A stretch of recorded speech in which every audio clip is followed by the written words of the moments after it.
ਹਾਂਜੀ ਸਤਿ ਸ਼੍ਰੀ ਅਕਾਲ ਜੀ। ਸ਼ੁਰੂ ਕਰਦੇ ਹਾਂ ਜੀ ਅੱਜ ਦੇ ਕੁਐਸਚਨ। ਹਾਂਜੀ ਸਾਡਾ ਪਹਿਲਾ ਪ੍ਰਸ਼ਨ, ਸ਼ੇਰ ਦੇ ਸ਼ਾਬਦਿਕ ਅਰਥ ਹਨ। ਸ਼ੇਰ ਜਿਹੜਾ ਅਸੀਂ ਮਤਲਬ ਕੀ ਆ ਬੋਲਦੇ ਹੈਗੇ ਆ ਤਾਂ ਉਹਦੇ ਸ਼ਾਬਦਿਕ ਅਰਥ ਕੀ ਹਨ? ਜਾਣਨਾ ਜਾਂ ਪਤਾ ਲਗਾਉਣਾ। ਠੀਕ ਹੈ ਜੀ। ਅੱਗੇ ਜੀ, ਪਿਆਰ ਦੇ ਮਾਮਲੇ ਵਿੱਚ ਤਾਂ ਵਿਹਲੀਆਂ ਗੱਲਾਂ ਖਾਸ ਮਹੱਤਵ ਰੱਖਦੀਆਂ ਹਨ। ਇਹ ਪ੍ਰੇਮੀਆਂ ਦੀ ਰੂਹ ਦੀ ਖੁਰਾਕ ਹੈ।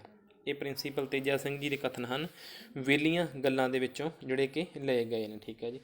ਅੱਗੇ ਜੀ, ਸੱਭਿਅਕ ਸੁਲਝੇ ਹੋਏ ਮਨੁੱਖ ਦੇ ਲੱਛਣ ਦੱਸੇ ਹਨ ਸਾਊਪੁਣਾ ਲੇਖ ਦੇ ਵਿੱਚ। ਠੀਕ ਹੈ ਜੀ।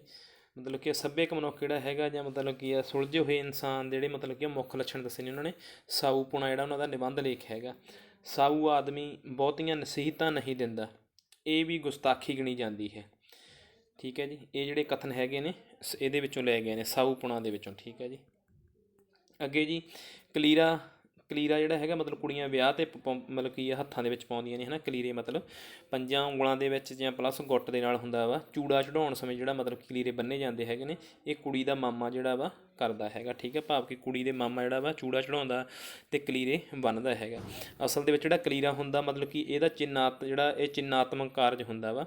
ਬੰਨੀਆਂ ਚੀਜ਼ਾਂ ਜਿਵੇਂ ਕਹਿੰਦੇ ਮਤਲਬ ਕਿ ਠੂਠੀਆਂ ਵਗੈਰਾ ਹੁੰਦੀਆਂ ਜਾਂ ਮਤਲਬ ਕੌਡੀਆਂ ਵਗੈਰਾ ਹੁੰਦੀਆਂ ਹਨ, ਮਤਲਬ ਉਹਦਾ ਕੋਈ ਨਾ ਕੋਈ ਮਹੱਤਵ ਹੁੰਦਾ। ਭਾਵ ਕੁੜੀ ਦੇ ਮਤਲਬ ਕੀ ਹੈ ਜੀਵਨ ਦੇ ਨਾਲ ਉਹ ਚੀਜ਼ ਦਾ ਸੰਬੰਧ ਰੱਖਦੀ ਹੈ ਨਾ। ਅੱਗੇ ਜੀ, ਮੌਲੀ ਦੇ ਤੰਦ ਵਿੱਚ ਠੂਠੀਆਂ ਅਤੇ ਕੀ ਆ ਕੌਡੀਆਂ ਹੁੰਦੀਆਂ ਹਨ। ਠੀਕ ਹੈ। ਮੌਲੀ ਦੇ ਤੰਦ ਵਿੱਚ ਜਿਹੜੇ ਕਲੀਰੇ ਨੇ, ਕਲੀਰਾ ਮਤਲਬ ਪਹਿਲਾਂ ਅੱਜ ਕੱਲ੍ਹ ਤਾਂ ਚਲੋ ਆਰਟੀਫਿਸ਼ਲ ਚੱਲ ਪਏ ਨੇ, ਪਹਿਲਾਂ ਮੌਲੀ ਭਾਵ ਖੰਮਣੀ। ਠੀਕ ਹੈ। ਉਹਦੇ ਵਿੱਚ ਠੂਠੀਆਂ ਅਤੇ ਕੌਡੀਆਂ ਜਿਹੜੀਆਂ ਸੀਗੀਆਂ ਪਰੋਈਆਂ ਜਾਂਦੀਆਂ ਸੀਗੀਆਂ, ਜਿਨ੍ਹਾਂ ਦੇ ਆਧਾਰ 'ਤੇ ਕੀ ਕਲੀਰਾ ਜਿਹੜਾ ਵਾ ਬਣਾਇਆ ਜਾਂਦਾ ਸੀ। ਹਾਂਜੀ ਅੱਗੇ ਗੱਲ ਕਰਦੇ ਹਾਂ ਜੀ, ਜਨੇਊ ਦਾ ਜਿਹੜਾ ਮੂਲ ਨਾਮ ਹੈਗਾ, ਜਿਹੜੇ ਹਿੰਦੂ ਮੱਤ ਦੇ ਵਿੱਚ ਜਨੇਊ ਪਾਉਂਦੇ ਹੈਗੇ ਨੇ, ਉਹਦਾ ਮੂਲ ਨਾਮ ਹੈਗਾ ਵਾ ਯਗੋਪਵੀਤ। ਠੀਕ ਆ ਜੀ। ਨੋਟ ਇਹ ਕੀ ਸੀਗਾ ਮਤਲਬ ਕੀ ਆ, ਇਹ ਮਤਲਬ ਕਿ ਜਿਹੜਾ ਵਾ ਮਤਲਬ ਯੱਗ ਕਰਨ ਵੇਲੇ ਜਿਹੜਾ ਵਾ ਪਾਇਆ ਜਾਂਦਾ ਸੀਗਾ। ਇਹ ਮਤਲਬ ਅਲੱਗ-ਅਲੱਗ ਵੱਖ-ਵੱਖ ਜਾਤਾਂ ਦੇ ਲਈ ਵੱਖ-ਵੱਖ ਹੁੰਦਾ ਸੀਗਾ। ਜਿਵੇਂ ਰੂੰ ਦਾ ਬ੍ਰਾਹਮਣਾਂ ਦੇ ਲਈ ਹੁੰਦਾ ਸੀ। ਠੀਕ ਹੈ। ਸਣ ਦਾ ਜਿਹੜਾ ਇੱਕ ਛੱਤਰੀਆਂ ਦੇ ਲਈ, ਅਤੇ ਉੱਨ ਦਾ ਜਿਹੜਾ ਸੀਗਾ ਇਹ ਵੈਸ਼ ਜਿਹੜੇ ਸੀ ਪਹਿਨਦੇ ਸਨ। ਅੱਜ ਕੱਲ੍ਹ ਵੈਸੇ ਜਿਹੜਾ ਸੂਤ ਦਾ ਹੀ ਪਾਇਆ ਹੁੰਦਾ ਹੈ ਨਾ ਸਾਰਿਆਂ ਦੇ। ਅੱਗੇ ਜੀ, ਖੰਮਣੀ ਜਾਂ ਮੌਲੀ। ਠੀਕ ਆ। ਸਿਖਰ, ਚੋਟੀ, ਜੂੜਾ। ਭਾਵ ਜੂੜੇ ਦੀ ਉੱਪਰਲੀ ਚੋਟੀ ਨੂੰ ਪਹਿਲਾਂ ਕੀ ਖੰਮਣੀ ਬੰਨ੍ਹੀ ਜਾਂਦੀ ਸੀ, ਨਾ ਕਿ ਰਬੜ। ਅੱਜ ਕੱਲ੍ਹ ਤਾਂ ਆਪਾਂ ਰਬੜ ਜਾਂ ਬੈਂਡ ਹੋਰ ਪਾਏ ਜਾਂਦੇ ਨੇ, ਪਹਿਲਾਂ ਮੌਲੀ ਹੀ ਬੰਨ੍ਹੀ ਜਾਂਦੀ ਸੀ, ਜਿਸ ਦਾ ਨਾਮ ਕੀ ਆ ਮੌਲੀ ਪੈ ਗਿਆ ਸੀ ਹੈ ਨਾ। ਇਹ ਮੰਗਲ ਕਾਮਨਾ ਵਾਲੀ ਹੁੰਦੀ ਹੈ ਅਤੇ ਬਦਰੂਹਾਂ ਵੀ ਇਸ ਤੋਂ ਦੂਰ ਰਹਿੰਦੀਆਂ ਹਨ। ਠੀਕ ਹੈ ਜੀ। ਹਿੰਦੀ ਦੇ ਵਿੱਚ ਮਤਲਬ ਇਹਦੇ ਲਈ ਮਤਲਬ ਕਲਾਵਾ ਸ਼ਬਦ ਭਾਵ ਜਿਸਦਾ ਲੱਛਾ। ਠੀਕ ਹੈ। ਹਿੰਦੀ ਦੇ ਲਈ ਇਸ ਖੰਮਣੀ ਲਈ ਕਲਾਵਾ ਸ਼ਬਦ ਵਰਤਿਆ ਜਾਂਦਾ ਵਾ, ਭਾਵ ਲੱਛਾ। ਸਾਡੇ ਹਰ ਧਾਰਮਿਕ ਖੇਤਰ ਵਿੱਚ ਸੱਭਿਆਚਾਰਕ ਵਿੱਚ ਕੀ ਆ ਸ਼ਗਨਾਂ ਦੇ ਵਿੱਚ ਮਤਲਬ ਜਿਹੜੀ ਮੌਲੀ ਜਿਹੜੀ ਆ ਵਰਤੀ ਜਾਂਦੀ ਹੈ। ਇਹਦੇ ਵਿੱਚ ਦੋ ਰੰਗ ਹੁੰਦੇ ਨੇ। ਠੀਕ ਹੈ ਜੀ। ਲਾਲ ਅਤੇ ਪੀਲਾ। ਜਪਜੀ ਸਾਹਿਬ ਸਾਰ ਜਿਹੜਾ ਹੈਗਾ ਉਹ ਮੁੱਢਲੀ 38ਵੀਂ ਪੌੜੀ ਵਿੱਚ ਹੈਗਾ। ਜਪਜੀ ਸਾਹਿਬ ਦਾ ਸਾਰ ਐਤਕੀ ਪੀ ਟੈਟ ਦੇ ਵਿੱਚ ਆਇਆ ਸੀ। ਕਿਹੜਾ ਛੰਦ ਵਰਤਿਆ ਗਿਆ ਵਾ? ਅਹਰਣ ਮਤ ਵੇਦ ਹਥਿਆਰ। ਠੀਕ ਹੈ ਜੀ। ਅਹਰਣ ਮਤ ਵੇਦ ਹਥਿਆਰ। ਸ਼ਬਦ ਮਨੁੱਖ ਨੂੰ ਉੱਚੀ ਅਵਸਥਾ ਤੱਕ ਲੈ ਜਾਣ ਦਾ ਜ਼ਿਕਰ ਵਾ। ਸ਼ੁਕਰ ਸ਼ਬਦ ਪ੍ਰਾਪਤੀ ਪ੍ਰਭੂ ਦੀ ਕਿਰਪਾ ਨਾਲ ਹੁੰਦੀ ਹੈ। ਜਦੋਂ ਤੁਸੀਂ ਅਖੀਰਲੀ ਪੌੜੀ ਪੜ੍ਹੋਗੇ ਧਿਆਨ ਦੇ ਨਾਲ, ਠੀਕ ਹੈ ਜੀ, ਤੁਹਾਨੂੰ ਪਤਾ ਲੱਗ ਜੂਗਾ। ਅਹਰਣ ਮਤਵੇਦ ਹਥਿਆਰ, ਘੜੀਏ ਸ਼ਬਦ ਸੱਚੀ ਟਕਸਾਲ। ਮਤਲਬ ਕੀ ਹੈ ਸ਼ਬਦ ਨੂੰ ਜਿਹੜਾ ਵਾ ਉਹ ਉੱਪਰ ਮਤਲਬ ਕੀ ਮਹੱਤਤਾ ਦਿੱਤੀ ਗਈ ਆ। ਆਤਮਾ ਪਰਮਾਤਮਾ ਜਿਹੜਾ ਵਾ ਉਹਦੀ ਕਿਰਪਾ ਦੇ ਨਾਲ ਹੀ ਉਸ ਦਾ ਜਿਹੜਾ ਸੱਚਾ ਗਿਆਨ ਵਾ ਸਾਨੂੰ ਹੁੰਦਾ ਹੈਗਾ ਵਾ। ਅੱਗੇ ਜੀ, ਕਬੀਰ ਜੀ ਦੀ ਜਿਹੜੀ ਪ੍ਰਮਾਣਿਕ ਰਚਨਾ ਹੈਗੀ ਆ ਉਹ ਬੀਜਕ ਹੈਗੀ ਆ। ਠੀਕ ਹੈ ਜੀ। ਅਤੇ ਅਨੁਰਾਗ ਸਾਗਰ ਵੀ ਉਹਨਾਂ ਦੀ ਰਚਨਾ ਜਿਹੜੀ ਮੰਨੀ ਜਾਂਦੀ ਹੈ। ਜੇਕਰ ਪ੍ਰਮਾਣਿਕ ਆਉਂਦੀ ਹੈ, ਪ੍ਰਮਾਣਿਕ ਪਿਓਰਲੀ ਤਰ੍ਹਾਂ, ਤਾਂ ਤੁਸੀਂ ਕੀ ਆ ਬੀਜਕ ਨੂੰ ਹੀ ਟਿਕ ਕਰਨਾ ਹੈਗਾ ਵਾ। ਅੱਗੇ ਜੀ, ਸ਼ਬਦਾਂ ਦੀ ਬਣਤਰ ਜਿਹੜੀ ਹੁੰਦੀ ਆ, ਸ਼ਬਦਾਂ ਦੀ ਬਣਤਰ ਬੰਦ ਕਰਦੇ ਹਨ ਰੂਪਾਂਤਰੀ ਵਧੇਤਰ, ਜਿਨ੍ਹਾਂ ਨੂੰ ਸ਼੍ਰੇਣੀ ਰੱਖਿਅਕ ਵੀ ਆਖ ਦਿੱਤਾ ਜਾਂਦਾ। ਠੀਕ ਹੈ ਜੀ। ਮਤਲਬ ਕੀ ਹੈ ਜਿਹੜੇ ਸ਼ਬਦ ਮਤਲਬ ਕਿ ਜਿਹੜੇ ਵਧੇਤਰ ਹੁੰਦੇ ਨੇ ਰੂਪਾਂਤਰੀ ਪਿਛੇਤਰ, ਭਾਵ ਸ਼ਬਦਾਂ ਦੇ ਪਿੱਛੇ ਲੱਗਦੇ ਹੈਗੇ ਨੇ, ਸ਼ਬਦਾਂ ਨੂੰ ਬੰਦ ਕਰ ਦਿੰਦੇ ਹੈਗੇ ਨੇ, ਭਾਵ ਉਹਨਾਂ ਦੇ ਨਾਲ ਅੱਗੇ ਹੋਰ ਕੁਛ ਜਿਹੜਾ ਵਾ ਨਹੀਂ ਜੁੜਿਆ ਜਾਂਦਾ ਹੈ ਨਾ, ਤਾਂ ਪੂਰਾ ਜਿਹੜਾ ਸ਼ਬਦ ਵਾ ਆਪਣਾ ਅਰਥ ਜਿਹੜਾ ਵਾ ਗ੍ਰਹਿਣ ਕਰ ਲੈਂਦਾ ਵਾ। ਨਿਬੰਧ ਲੇਖ ਤੋਂ ਛੋਟਾ ਹੁੰਦਾ ਹੈ। ਦੇਖੋ ਜੀ, ਨਿਬੰਧ ਜਿਹੜਾ ਲੇਖ ਤੋਂ ਛੋਟਾ ਹੁੰਦਾ ਹੈ। ਛੋਟਾ ਲੇਖ ਜਿਹੜੇ ਹੁੰਦੇ ਨੇ ਰਸਮੀ ਹੁੰਦੇ ਨੇ, ਨਿਬੰਧ ਰਸਮੀ ਵੀ ਹੁੰਦੇ ਨੇ ਅਤੇ ਗੈਰ ਰਸਮੀ ਵੀ ਜਿਹੜੇ ਨੇ ਹੁੰਦੇ ਨੇ ਹੈਗੇ ਨੇ ਹੈ ਨਾ। ਤੁਸੀਂ ਇਹ +2 ਦੀ ਬੁੱਕ ਦੇ ਵਿੱਚੋਂ ਨਿਬੰਧ ਜਿਹੜਾ ਜ਼ਰੂਰ ਪੜ੍ਹ ਲਓ, 'ਚ ਸਾਹਿਤ ਰੂਪ ਜਿਹੜੇ ਨੇ ਦਿੱਤੇ ਹੋਏ ਨੇ। ਠੀਕ ਆ ਜੀ। ਅੱਗੇ ਜੀ, ਗਾਰਗੀ ਨੇ ਯਥਾਰਥ ਤਿਆਗ ਕੀਤਾ। ਗਾਰਗੀ ਨੇ ਯਥਾਰਥ ਦਾ ਤਿਆਗ ਕੀਤਾ 1954 ਤੋਂ ਮਗਰੋਂ। ਇਹਨਾਂ ਨੇ ਇੱਕ ਨਾਟਕ ਲਿਖਿਆ ਸੀਗਾ ਪ੍ਰਤੀਕਾਤਮਕ। ਠੀਕ ਹੈ ਜੀ। 1954 ਦੇ ਵਿੱਚ ਉਹ ਨਾਟਕ ਕਿਹੜਾ ਵਾ ਤੁਸੀਂ ਦੱਸਣਾ ਵਾ। ਉਸ ਤੋਂ ਬਾਅਦ ਇਹਨਾਂ ਨੇ ਮਤਲਬ ਕੀ ਆ ਯਥਾਰਥਵਾਦ ਨੂੰ ਤਿਆਗਦਾ ਸੀਗਾ। ਦੇਖੋ ਜਿਹੜੇ ਸਾਰੇ ਸੀਗੇ ਹੈ ਨਾ, ਆਈ.ਸੀ. ਨੰਦਾ ਲਾ ਲਓ ਜਾਂ ਹਰਚਰਨ ਸਿੰਘ ਲਾ ਲਓ ਜਾਂ ਕਰਪੂਰ ਸਿੰਘ ਘੁੰਮਣ ਲਾ ਲਓ, ਪਹਿਲਾਂ ਇਹਨਾਂ ਨੇ ਸ਼ੁਰੂਆਤ ਜਿਹੜੀ ਹੈ ਯਥਾਰਥ ਤੋਂ ਹੀ ਕੀਤੀ ਹੈ। ਉਸ ਤੋਂ ਬਾਅਦ ਜਿਵੇਂ ਜਿਵੇਂ ਅੱਗੇ ਵੱਧਦੇ ਗਏ, ਜਿਵੇਂ ਕਪੂਰ ਸਿੰਘ ਘੁੰਮਣ ਜੀ ਸੀ, ਬਲਵੰਤ ਗਾਰਗੀ ਜੀ ਸੀ, ਠੀਕ ਆ, ਸਿਆਟਲ ਦੇ ਵਿੱਚ ਰਹੇ ਅਮਰੀਕਾ ਦੇ ਵਿੱਚ, ਤਾਂ ਉਹਨਾਂ ਨੇ ਉੱਥੇ ਦੇਖੋ ਮਤਲਬ ਕੀ ਉਹਨਾਂ ਲੋਕਾਂ ਮਤਲਬ ਕੀ ਆ ਉਹਨਾਂ ਨੂੰ ਮੌਕਾ ਮਿਲ ਗਿਆ ਆਪਣੀਆਂ ਜੋ ਵੀ ਆਪਣੀ ਕਲਾਕਿਰਤੀ ਸੀਗੀ ਹੈ ਨਾ, ਆਪਣੇ ਵਿਸ਼ੇ ਸੀਗੇ ਮਨ ਭਾਉਂਦੇ ਉਹਨਾਂ ਨੂੰ ਪੇਸ਼ ਕਰਨ ਦਾ ਮੌਕਾ ਮਿਲ ਗਿਆ। ਤਾਂ ਉਸ ਤੋਂ ਬਾਅਦ ਮਤਲਬ ਕਿ ਪੱਛਮੀ ਤਕਨੀਕ ਦੇ ਵੱਲ ਇਹ ਹੋ ਮੁੜੇ ਹੈ ਨਾ। ਸੂਫੀ ਕਾਵਿ ਛਾਇਆਵਾਦ ਹੈ, ਸੂਫੀ ਕਾਵਿ ਛਾਇਆਵਾਦ ਹੈ, ਸੁਰਿੰਦਰ ਸਿੰਘ ਕੋਹਲੀ ਦਾ ਕਥਨ ਹੈ। ਛਾਇਆਵਾਦ ਅਸੀਂ ਪੜ੍ਹਿਆ ਹੋਇਆ, ਠੀਕ ਆ ਜੀ। ਕਾਵਿ ਸਿਧਾਂਤ ਕਹਿ ਸਕਦੇ ਹੈਗੇ ਆ। ਹਲਕੀ ਜੀ ਝਲਕ ਪੇਸ਼ ਕਰਨੀ, ਪੂਰਾ ਮਤਲਬ ਕੀ ਆ, ਪੂਰਾ ਦ੍ਰਿਸ਼ ਜਾਂ ਮਤਲਬ ਕੀ ਆ, ਪੂਰਾ ਉਸ ਚੀਜ਼ ਨੂੰ ਬਿਆਨ ਨਾ ਕਰਨਾ, ਉਹਦੀ ਹਲਕੀ ਜੀ ਛਾਂਕ ਦੇ ਦੇਣੀ, ਠੀਕ ਆ। ਤਾਂ ਸੂਫੀ ਕਾਵਿ ਨੂੰ ਮਤਲਬ ਕੀ ਆ, ਛਾਇਆਵਾਦ ਕੌਣ ਕਹਿੰਦੇ ਨੇ? ਸੁਰਿੰਦਰ ਸਿੰਘ ਕੋਹਲੀ ਜੀ। ਅੱਗੇ ਜੀ ਸੁਖਮਣੀ ਸਾਹਿਬ ਦੀ 8ਵੀਂ ਪੌੜੀ ਵਿੱਚ ਨਿਰਗੁਣ ਬ੍ਰਹਮ ਦਾ ਜਿਹੜਾ ਵਾ ਜ਼ਿਕਰ ਹੈਗਾ ਵਾ, ਨਿਰਗੁਣ ਬ੍ਰਹਮ। ਭਗਤ ਬਾਣੀ ਦੇਵਨਾਗਰੀ ਅਤੇ ਫਾਰਸੀ ਅੰਸ਼ ਜਿਹੜਾ ਸੀਗਾ ਪ੍ਰਧਾਨ ਸੀਗਾ, ਠੀਕ ਆ ਜੀ। ਜਿਹੜੇ ਭਗਤ ਬਾਣੀ ਆ ਉਹਦੇ ਵਿੱਚ ਕੀ ਆ, ਦੇਵਨਾਗਰੀ ਭਾਵ ਕੀ ਆ, ਹਿੰਦੀ ਥੋੜ੍ਹੀ ਜਿਹੀ ਅਤੇ ਫਾਰਸੀ ਜਿਹੜਾ ਅੰਸ਼ ਵਾ ਉਹ ਜ਼ਿਆਦਾ ਪ੍ਰਧਾਨ ਹੈਗਾ ਵਾ। ਗੁਰੂ ਅਰਜਨ ਦੇਵ ਜੀ ਦੀ ਸਭ ਤੋਂ, ਜਿਹੜੇ ਗੁਰੂ ਅਰਜਨ ਦੇਵ ਜੀ ਸੀਗੇ ਉਹ ਗੁਰੂ ਰਾਮਦਾਸ ਜੀ ਦੇ ਸਭ ਤੋਂ ਛੋਟੇ ਪੁੱਤਰ ਸਨ, ਠੀਕ ਹੈ ਜੀ। ਮਹਾਦੇਵ ਕਹਿ ਸਕਦੇ ਹਾਂ, ਜੇ ਪਿਰਥੀ ਤੋਂ ਛੋਟੇ ਹੈਗੇ ਨੇ, ਠੀਕ ਹੈ। ਬਾਬਾ ਗੁਰਦਿੱਤਾ ਜੀ ਪਰ ਸਭ ਤੋਂ ਛੋਟੇ ਜਿਹੜੇ ਨੇ ਮਤਲਬ ਕੀ ਆ, ਗੁਰੂ ਅਰਜਨ ਦੇਵ ਜੀ ਸੀਗੇ। ਅੱਗੇ ਜੀ ਗੁਰੂ ਨਾਨਕ ਸ਼ਬਦ ਦਾ ਪ੍ਰਯੋਗ, ਸ਼ਬਦ ਇੱਥੇ ਮੇਰਾ ਮਕਸਦ ਸਿਰਫ ਸੀਗਾ ਦੱਸਣਾ ਤੁਹਾਨੂੰ, ਠੀਕ ਹੈ ਜੀ। ਗੁਰੂ ਅਰਜਨ ਦੇਵ ਜੀ ਸਭ ਤੋਂ ਛੋਟੇ ਸਨ। ਗੁਰੂ ਨਾਨਕ ਸ਼ਬਦ ਦਾ ਪ੍ਰਯੋਗ ਸ਼ਬਦ ਖਤਮ ਹੋਣ 'ਤੇ। ਗੁਰਬਾਣੀ ਦੇ ਵਿੱਚ ਜਿੰਨੇ ਵਾਰ ਵੀ ਮਤਲਬ ਕਿ ਨਾਨਕ ਨਾਮ ਹੇਠ ਮਤਲਬ ਕਿ ਸਾਰਿਆਂ ਨੇ ਵਰਤਿਆ ਹਨ, ਇਸ ਨੂੰ ਇੱਕ ਮਤਲਬ ਐਜ ਤਕਨੀਕ ਦੇ ਤੌਰ 'ਤੇ ਹੀ ਵਰਤ ਲਿਆ। ਮਤਲਬ ਜਿਹੜੇ ਬਾਕੀ ਗੁਰੂ ਸੀਗੇ, ਨਾਨਕ ਜਾਣੇ ਮਨ ਪ੍ਰੀਤ, ਜਿਵੇਂ ਮਤਲਬ ਮੇਰਾ ਮੈਂ ਆਪ ਖੁਦ ਦਾ ਨਾਮ ਮੈਨੂੰ ਯਾਦ ਵਾ, ਮਤਲਬ ਹਰੇਕ ਮਤਲਬ ਤੁਕ ਦੇ ਵਿੱਚ ਕਿਵੇਂ ਨਾ ਕਿਵੇਂ ਦੇਖੋ ਗੁਰਬਾਣੀ ਦੀਆਂ ਤੁਕਾਂ ਦੇ ਵਿੱਚ ਨਾਨਕ ਜਿਹੜਾ ਸ਼ਬਦ ਆਉਂਦਾ ਹੈਗਾ, ਨਾਨਕ ਸ਼ਬਦ ਆਉਣ ਦੇ ਨਾਲ ਮਤਲਬ ਕੀ ਆ, ਜਿਹੜਾ ਜਿਵੇਂ ਆਪਣੇ ਗਾਣਿਆਂ ਦੇ ਵਿੱਚ ਅਖੀਰ 'ਤੇ ਜਿਹੜਾ ਰਾਈਟਰ ਆਪਣਾ ਨਾਮ ਲੈਂਦਾ ਹੈ ਨਾ, ਤਾਂ ਉੱਥੋਂ ਪਤਾ ਲੱਗਦਾ ਕਿ ਗਾਣਾ ਖਤਮ ਹੈਗਾ। ਤਾਂ ਨਾਨਕ ਸ਼ਬਦ ਤੋਂ ਪਤਾ ਲੱਗ ਜਾਂਦਾ ਕਿ ਇੱਥੇ ਜਿਹੜਾ ਸ਼ਬਦ ਜਿਹੜਾ ਵਾ ਸੰਪੂਰਨ ਹੋ ਚੁੱਕਿਆ ਵਾ, ਭਾਵ ਖਤਮ ਹੋ ਚੁੱਕਿਆ ਵਾ। ਹਾਂਜੀ ਅੱਗੇ ਜੀ ਦੱਖਣੀ ਓਂਕਾਰ ਜਿਹੜੀ ਬਾਣੀ ਹੈਗੀ ਗੁਰੂ ਨਾਨਕ ਦੇਵ ਜੀ, ਇਹ ਜਿਹੜੀਆਂ ਕਾਵ ਉਕਤੀਆਂ ਹੈਗੀਆਂ ਨੇ ਉਹ ਅਖਾਣਾਂ ਦੇ ਵਾਂਗ ਹੈਗੀਆਂ ਨੇ, ਭਾਵ ਕੀ ਆ, ਅਖਾਣਾਂ ਦੇ ਵਾਂਗ। ਕਾਵ ਉਕਤੀ ਭਾਵ ਜਿਹੜੀ ਬਾਣੀ ਹੈਗੀ ਆ ਅਖਾਣਾਂ ਦੇ ਵਿੱਚ ਹੈਗੀ ਆ, ਅਤੇ ਜਿਹੜੀ ਸਿੱਧ ਗੋਸ਼ਟ ਹੈਗੀ ਆ ਉਹ ਕੀ ਆ, ਸਵਾਲ ਜਵਾਬ ਦੇ ਰੂਪ ਵਿੱਚ ਹੈਗੀ ਆ। ਮਿੱਤਰ ਪਿਆਰੇ ਨੂੰ ਸ਼ਬਦ ਜਿਹੜਾ ਹੈਗਾ ਜੀ ਸ਼੍ਰੀ ਗੁਰੂ ਗੋਬਿੰਦ ਸਿੰਘ ਜੀ ਦਾ, ਉਹ ਸ਼ਬਦ ਹਜ਼ਾਰੇ ਬਾਣੀ ਦੇ ਵਿੱਚ ਹੈਗਾ ਵਾ। ਮਿੱਤਰ ਪਿਆਰੇ ਨੂੰ ਸ਼ਬਦ ਜਿਹੜਾ ਪਿਓਰ ਕੀ ਆ, ਪੰਜਾਬੀ ਦੇ ਵਿੱਚ ਹੈਗਾ ਵਾ। ਦੂਜਾ ਸ਼ਬਦ ਵੀ ਪੰਜਾਬੀ 'ਚ ਮੇਰੇ ਲਿਖਿਆ ਯਾਦ ਨਹੀਂ ਲਿਖਿਆ ਹੋਇਆ, ਠੀਕ ਹੈ। ਕਿਹੜੇ ਦੋ ਸ਼ਬਦ ਜਿਹੜੇ ਪੰਜਾਬੀ ਦੇ ਵਿੱਚ ਹੈਗੇ ਨੇ, ਇੱਕ ਮਿੱਤਰ ਪਿਆਰੇ ਨੂੰ ਅਤੇ ਦੂਜਾ ਵੀ ਹੈ, ਠੀਕ ਹੈ। ਅੱਗੇ ਸਿਲੇਬਸ ਆਊਗਾ ਤਾਂ ਤੁਹਾਨੂੰ ਮੈਂ ਜ਼ਰੂਰ ਦੱਸਾਂਗਾ। ਅੱਗੇ ਜੀ ਡਾਕਟਰ ਹਰਚਰਨ ਸਿੰਘ ਦਾ ਨਾਟਕ ਤੇਰਾ ਘਰ ਸੋ ਮੇਰਾ ਘਰ, ਜਿਹੜਾ ਕਿ ਰਾਸ਼ਟਰੀਵਾਦੀ ਭਾਵਨਾ ਵਾਲਾ ਵਾ, ਰਾਸ਼ਟਰੀ ਭਾਵਨਾ ਵਾਲਾ ਵਾ। ਤੇਰਾ ਇਹ ਮਤਲਬ ਵੰਡ ਦੇ ਦੌਰਾਨ ਹੈਗਾ, ਤੇਰਾ ਘਰ ਸੋ ਮੇਰਾ ਘਰ, ਜਿਵੇਂ ਪੱਛਮੀ ਪੰਜਾਬ ਤਾਂ ਮਤਲਬ ਪੂਰਬੀ ਪੰਜਾਬ। ਇਸ ਨਾਟਕ ਦੇ ਵਿੱਚ ਉਹਨੇ ਰਾਸ਼ਟਰੀ ਭਾਵਨਾ ਨੂੰ ਜਿਹੜਾ ਵਾ ਮਤਲਬ ਕੀ ਆ, ਉਭਾਰਿਆ ਹੈਗਾ ਵਾ। ਭਾਵ ਜਿਹੜਾ ਘਰ ਹੈਗਾ ਵਾ ਅਲੱਗ ਅਲੱਗ ਨਹੀਂ ਹੈਗਾ, ਇੱਕੋ ਹੀ ਹੈਗਾ ਵਾ। ਗੁਰਬਖਸ਼ ਸਿੰਘ ਨੇ ਸਭ ਤੋਂ ਪਹਿਲਾਂ ਮਜ਼੍ਹਬੀ ਸੁਧਾਰ ਨੂੰ ਹੱਥ ਪਾਇਆ, ਫਿਰ ਜਿਹੜਾ ਉਹਨਾਂ ਨੇ ਸਮਾਜ ਸੁਧਾਰ ਨੂੰ ਜਿਹੜਾ ਵਾ ਹੱਥ ਪਾਇਆ, ਠੀਕ ਹੈ। ਮਜ਼੍ਹਬੀ ਸੁਧਾਰ ਭਾਵ ਕਿ ਜਾਤ ਪਾਤ ਨੂੰ ਪਹਿਲਾਂ ਉਹਨਾਂ ਨੇ ਮਤਲਬ ਕੀ ਆ, ਖਤਮ ਕੀਤਾ ਹਨ। ਦੇਖੋ ਨਵੇਂ ਜਿਵੇਂ ਕਹਿ ਦਈਏ ਸ਼ੁਰੂਆਤੀ ਦੌਰ ਦੇ ਵਿੱਚ ਸੀਗੇ, ਤਾਂ ਇਹਨਾਂ ਨੇ ਮਤਲਬ ਕੀ ਆ, ਮਤਲਬ ਜ਼ਰੂਰੀ ਸੀਗਾ ਉਸ ਸਮੇਂ ਦੇ ਵਿੱਚ ਹਨ। ਤਾਂ ਮਜ਼ਹਬ ਸੁਧਾਰ ਨੂੰ ਮਤਲਬ ਕੀ ਆ, ਪਹਿਲਾਂ ਮਜ਼ਹਬ ਸੁਧਾਰ 'ਤੇ ਜਿਹੜੇ ਲੇਖ ਲਿਖੇ ਇਹਨਾਂ ਨੇ। ਅੱਗੇ ਜੀ ਵਾਰਿਸ ਸ਼ਾਹ ਦੇ ਪਿਤਾ ਦੇ ਦੋ ਨਾਮ ਆਉਂਦੇ ਨੇ, ਇੱਕ ਤਾਂ ਗੁਲਸ਼ੇਰ ਸ਼ਾਹ, ਦੂਜਾ ਹੈਗਾ ਕੁਤਬ ਸ਼ਾਹ। ਕੁਤਬ ਦੇ ਬੇਟੇ ਆਵੇ, ਠੀਕ ਹੈ। ਤਾਂ ਇਹ ਦੋਨੇ ਨਾਮ ਜਿਹੜੇ ਤੁਸੀਂ ਯਾਦ ਰੱਖ ਲੈਣੇ ਆ, ਠੀਕ ਹੈ, ਗੁਲਸ਼ੇਰ ਸ਼ਾਹ ਅਤੇ ਕੁਤਬ ਸ਼ਾਹ। ਬਾਬਾ ਬਲਵੰਤ, ਠੀਕ ਆ ਜੀ। ਅਸ਼ੋਕ ਲਾਠ ਜਿਹੜੀ ਕਵਿਤਾ ਹੈਗੀ ਇਹਨਾਂ ਦੀ ਬੜੀ ਇੰਪੋਰਟੈਂਟ ਜਾਂ ਮਸ਼ਹੂਰ ਕਵਿਤਾ ਹੈਗੀ ਆ। ਉਹਦੀਆਂ ਲਾਈਨਾਂ ਨੇ, ਮੈਂ ਪਾਰੇ ਦਾ ਦਿਲ ਹਾਂ, ਮੈਂ ਛੱਲਾਂ ਦਾ ਹਿਰਦਾ, ਪਹਾੜਾਂ ਦਾ ਦਿਲ ਮੇਰੇ ਨਾਅਰੇ ਤੋਂ ਡਰਦਾ, ਠੀਕ ਆ ਜੀ, ਯਾਦ ਰੱਖ ਲਿਓ। ਬਾਬਾ ਬਲਵੰਤ, ਅਸ਼ੋਕ ਲਾਠ ਅਤੇ ਇਹਦੀਆਂ ਤੁਕਾਂ, ਠੀਕ ਹੈ ਜੀ। ਕ੍ਰਾਂਤੀਕਾਰੀ ਸੁਰ ਹੈਗੀ ਆ, ਥੋੜ੍ਹੀ ਜੁਝਾਰਵਾਦੀ ਜਿਵੇਂ ਕਹਿੰਦੀ ਪ੍ਰਗਤੀਵਾਦੀ ਸੁਰ ਹੈਗੀ ਇਸ ਕਵਿਤਾ ਦੀ। ਅੱਗੇ ਕਵਿਤਾ ਆ ਜਾਂਦੀ ਹੈ ਜੀ ਅੰਮ੍ਰਿਤਾ ਪ੍ਰੀਤਮ ਦੀ, 9ਵੀਂ ਦੇ ਵਿੱਚ ਸ਼ਾਇਦ ਲੱਗੀ ਹੋਈ ਆ ਪੰਜਾਬ ਬੋਰਡ ਦੇ ਵਿੱਚ। ਅਹਿਦਨਾਮਾ ਕਵਿਤਾ ਜਿਹੜੀ ਆ ਅੰਮ੍ਰਿਤਾ ਪ੍ਰੀਤਮ ਜੀ ਦੀ ਲਿਖੀ ਹੋਈ ਆ। ਅਹਿਦ ਹੁੰਦਾ ਜਿਵੇਂ ਹੁਣ ਪਿੱਛੇ ਜਿਹੇ 21 ਫਰਵਰੀ ਨੂੰ ਸਹੁੰ ਖਵਾਈ ਸੀ, ਉਹਦੇ ਵਿੱਚ ਸ਼ਬਦ ਲਿਖਿਆ ਸੀ ਅਹਿਦ ਲੈਣਾ। ਮੈਨੂੰ ਮੈਡਮ ਨੂੰ ਕਹਿੰਦੀ ਜੀ ਮਨਪ੍ਰੀਤ ਇੱਥੇ ਅਹਿਦ ਲਿਖਿਆ ਹੋਇਆ ਵੀ ਅਹਿਦ ਖਵਾਉਣੀ ਆ ਕੁਛ ਬੱਚਿਆਂ ਨੂੰ। ਮੈਂ ਕਿਹਾ ਮੈਡਮ ਅਹਿਦ ਜਿਹੜਾ ਸ਼ਬਦ ਹੈਗਾ ਅਹਿਦਨਾਮੇ ਤੋਂ ਹੀ ਬਣਿਆ ਹੋਇਆ, ਮਤਲਬ ਕਿਸੇ ਚੀਜ਼ ਨੂੰ ਕਬੂਲ ਕਰਨਾ ਜਾਂ ਸਤਿਕਾਰ ਕਰਨਾ, ਮਤਲਬ ਕਬੂਲ ਕਰਨਾ ਜਾਂ ਇਕਰਾਰ ਕਰਨਾ, ਠੀਕ ਹੈ। ਉਹ ਕਹਿੰਦੀ ਠੀਕ ਆ, ਕਹਿੰਦੀ ਮੈਨੂੰ ਮੈਂ ਸੋਚਦੀ ਸੀ ਵੀ ਇਕੱਲਾ ਅਹਿਦ ਕੀ ਹੋਇਆ। ਅਤੇ ਮਤਲਬ ਕਵਿਤਾ ਜਿਹੜੀ ਇਹ ਅੰਮ੍ਰਿਤਾ ਪ੍ਰੀਤਮ ਦੀ ਹੈਗੀ ਹੈ ਨਾ, ਦੀਨਾ ਵਾਲਿਓ ਦਸਤਖਤ ਕਰੋ, ਨਫ਼ਰਤ ਦੀ ਕਾਲੀ ਰਾਤ ਹੈ, ਬਾਤ ਹੈ ਅਮਨ ਦਾ ਅਹਿਦਨਾਮਾ, ਆਓ ਦਸਤਖਤ ਕਰੋ। ਭਾਵ ਕੀ ਆ, ਆਪਣੀ ਕਵਿਤਾ ਦੇ ਵਿੱਚ ਉਹਨਾਂ ਨੇ ਮਤਲਬ ਕੀ ਆ, ਸ਼ਾਂਤੀ ਦਾ ਜਿਹੜਾ ਸੁਨੇਹਾ ਦਿੱਤਾ ਹੈਗਾ। ਇਹ ਬੋਰਡ ਦੇ ਪੰਜਾਬ ਬੋਰਡ 'ਚ ਹੈਗੀ ਹੈ ਇਹ। ਬੁਝਾਰਤ ਸੂਤਰਕ ਸ਼ੈਲੀ ਹੁੰਦੀ ਹੈ, ਠੀਕ ਹੈ ਜੀ। ਇਹ ਗਦ ਵੀ ਹੁੰਦੀ ਆ, ਪਦ ਵੀ ਹੁੰਦੀ ਆ। ਮਤਲਬ ਕੀ ਆ, ਦੇਖੋ ਸ਼ੈਲੀ ਪੱਖੋਂ ਦੋ ਤਰ੍ਹਾਂ ਦੀ ਹੁੰਦੀ ਹੈ ਨਾ, ਗਦ ਜਾਂ ਪਦ। ਰਾਹ ਪਿਆ ਜਾਣੀਏ ਜਾਂ ਬਾਹ ਪਿਆ ਜਾਣੀਏ, ਠੀਕ ਹੈ। ਇਹਨੂੰ ਆਪਾਂ ਕੀ ਆ, ਪਦ ਕਹਿ ਦਾਂਗੇ। ਮਨ ਜੀਤੇ ਜਗਜੀਤ, ਠੀਕ ਹੈ। ਇਹਨੂੰ ਮਤਲਬ ਜਿਵੇਂ ਉਖਲੀ 'ਚ ਸਿਰ ਦਿੱਤਾ ਮੋਹਲਿਆਂ ਦਾ ਕੀ ਡਰ, ਉਹਨੂੰ ਆਪਾਂ ਗਦ ਕਹਿ ਦਾਂਗੇ, ਠੀਕ ਹੈ। ਪ੍ਰਕਿਰਤੀ ਪੱਖੋਂ ਮਤਲਬ ਕੀ ਹੈ, ਤਿੰਨ ਤਰ੍ਹਾਂ ਦੀਆਂ ਹੁੰਦੀਆਂ, ਛੋਟੀਆਂ, ਵੱਡੀਆਂ, ਬਹੁਤ ਵੱਡੀਆਂ ਹਨ। ਇਹ ਯਾਦ ਰੱਖ ਲਿਓ। ਮਤਲਬ ਸ਼ੈਲੀ ਪੱਖੋਂ ਦੋ ਤਰ੍ਹਾਂ ਦੀਆਂ, ਜਾਂ ਬਣਤਰ ਪੱਖੋਂ ਕੀ ਆ, ਉਹਨੂੰ ਆਪਾਂ ਦੋ ਤਰ੍ਹਾਂ ਦੀਆਂ ਕਹਿ ਦਾਂਗੇ, ਠੀਕ ਹੈ। ਅੱਗੇ ਜੀ ਰਾਜਾ ਰਸਾਲੂ ਜਿਹੜੀ ਹੈਗੀ ਹੈ ਜੀ, ਇਹ ਵੀਰ ਕਥਾ ਦੇ ਵਿੱਚ ਆਉਂਦੀ ਹੈ, ਦੰਤ ਕਥਾ।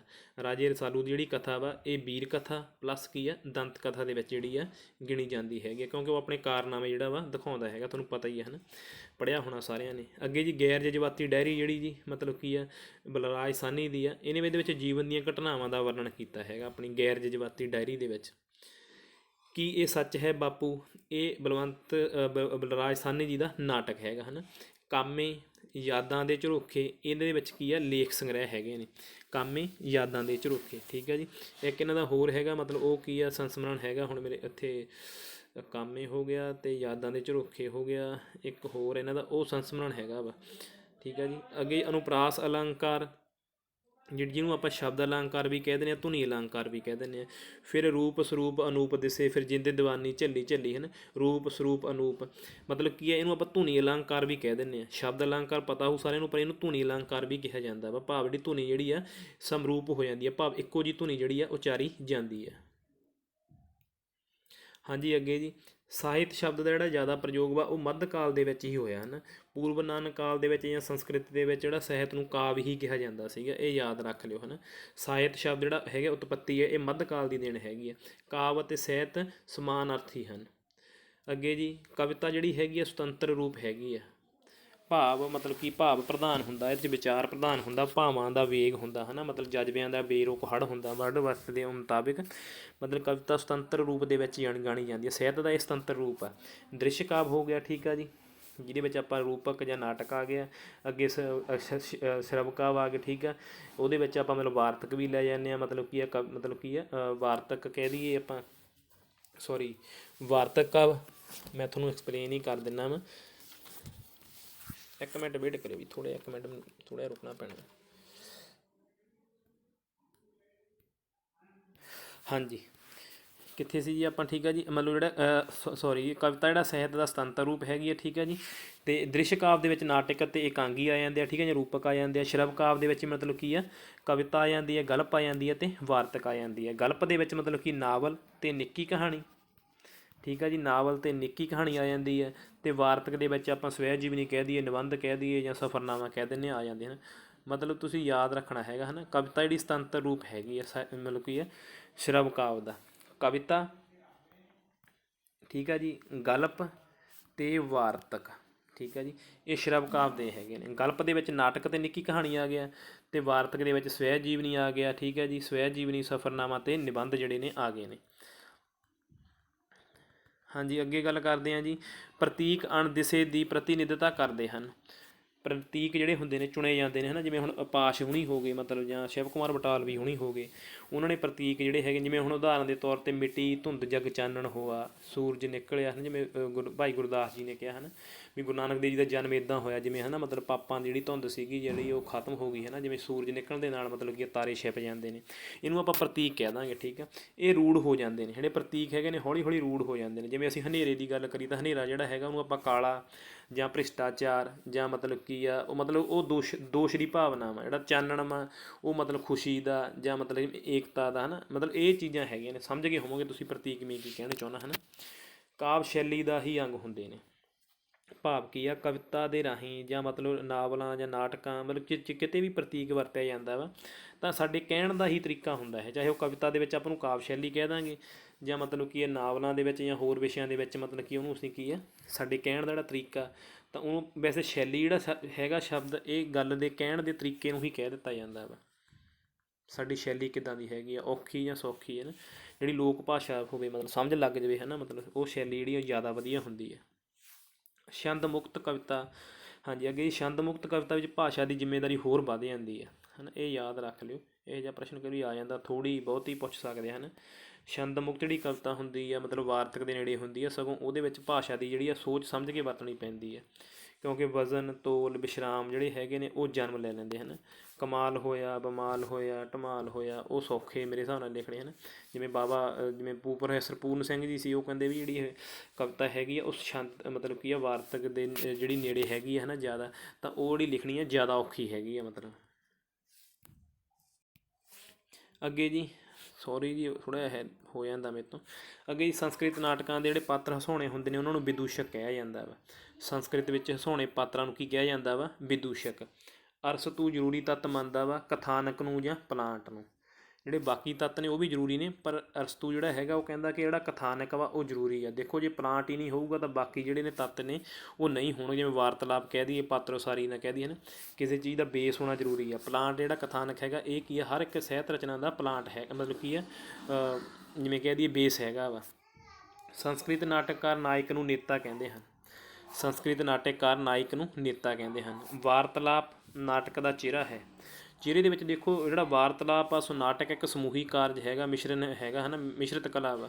ਤਾਂ ਸਮੁੱਚੀ ਜਿਹੜੀ ਰੂਹ ਹੈਗੀ ਆ ਉਹ ਵਾਰਤਾਲਾਪ ਦੇ ਵਿੱਚੋਂ ਹੀ ਝਲਕਦੀ ਹੈਗੀ ਆ। ਨਾਟਕਕਾਰ ਜਦੋਂ ਅਵੇ ਕਰਦੇ ਹੈਗੇ ਨੇ ਤਾਂ ਉਹਨਾਂ ਦੀ ਵਾਰਤਾਲਾਪ ਜਿਹੜੀ ਹੈਗੀ ਆ ਮਤਲਬ ਲੋਕਾਂ ਨੂੰ ਹਸਾ ਵੀ ਸਕਦੀ ਆ, ਰਵਾ ਵੀ ਸਕਦੀ ਆ। ਮਤਲਬ ਵਾਰਤਾਲਾਪ ਨਾਟਕ ਦੇ ਵਿੱਚ ਬਹੁਤ ਇੰਪੋਰਟੈਂਟ ਆ।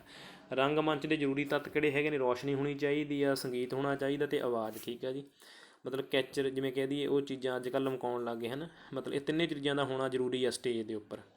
ਅੱਗੇ ਜੀ ਅਭਿਨੇ ਭਾਵ ਐਕਟਿੰਗ ਜਿਹੜੀ ਹੁੰਦੀ ਆ ਉਹ 4 ਪ੍ਰਕਾਰ ਦੀ ਹੁੰਦੀ ਆ। ਆਂਗਿਕ ਅੰਗਾਂ ਦੁਆਰਾ, ਵਾਚਿਕ ਬੋਲਾਂ ਦੁਆਰਾ, ਸਾਤਵਿਕ ਮੁੜਕਾ, ਪਸੀਨਾ, ਰੋਣਾ, ਆਹਰਿਆ ਮਤਲਬ ਕੀ ਆ?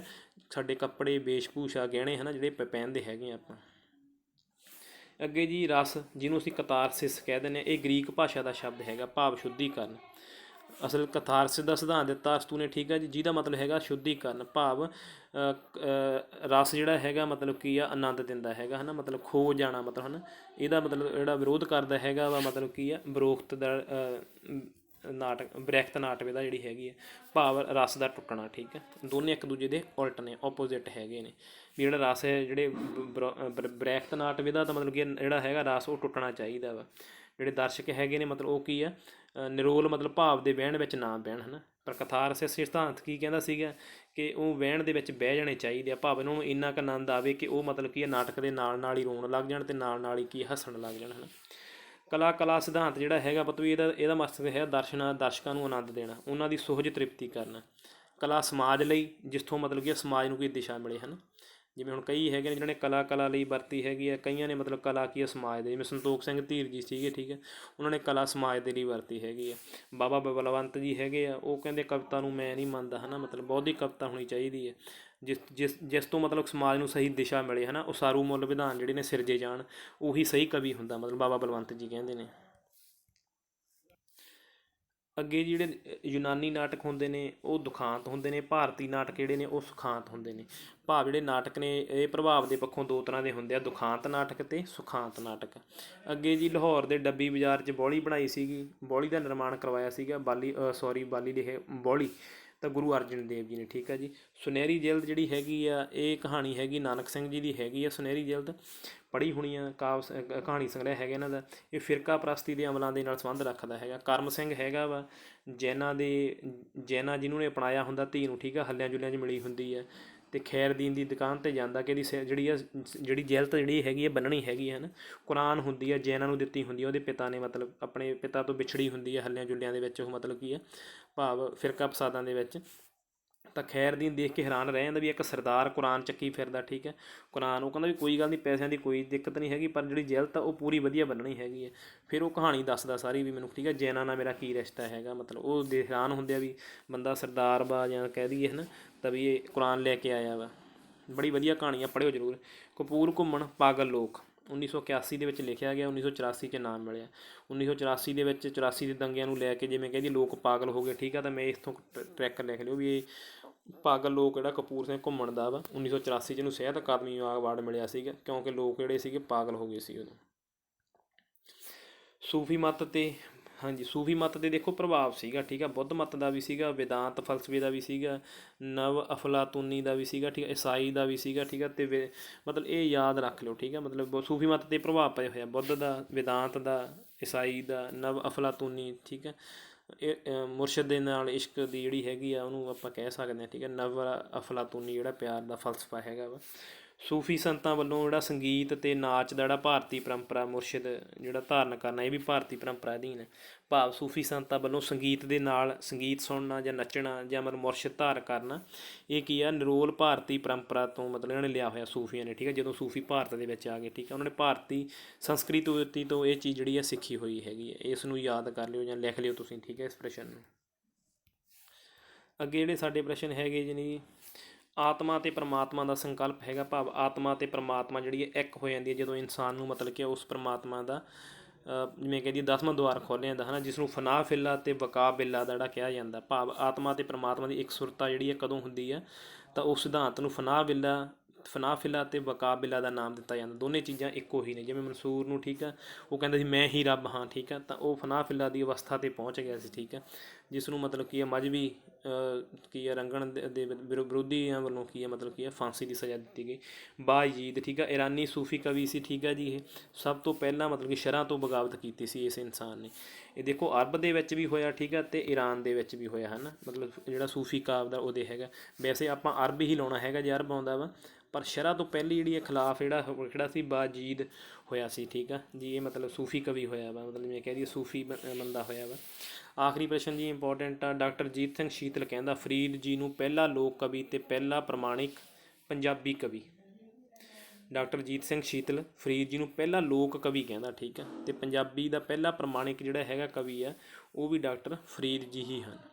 ਧੰਨਵਾਦ ਜੀ ਸਾਰਿਆਂ ਦਾ। ਜੇ ਕਲਾਸ ਵਧੀਆ ਲੱਗੀ ਤਾਂ ਜੀ ਕਮੈਂਟ ਕਰਕੇ ਜ਼ਰੂਰ ਦੱਸ ਦਿਓ, ਠੀਕ ਹੈ ਜੀ। ਕਲਾਸ ਕਿਵੇਂ ਦੀ ਲੱਗੀ ਹੈਗੀ ਤੁਹਾਨੂੰ ਅੱਜ, ਠੀਕ ਹੈ ਜੀ। ਧੰਨਵਾਦ ਜੀ।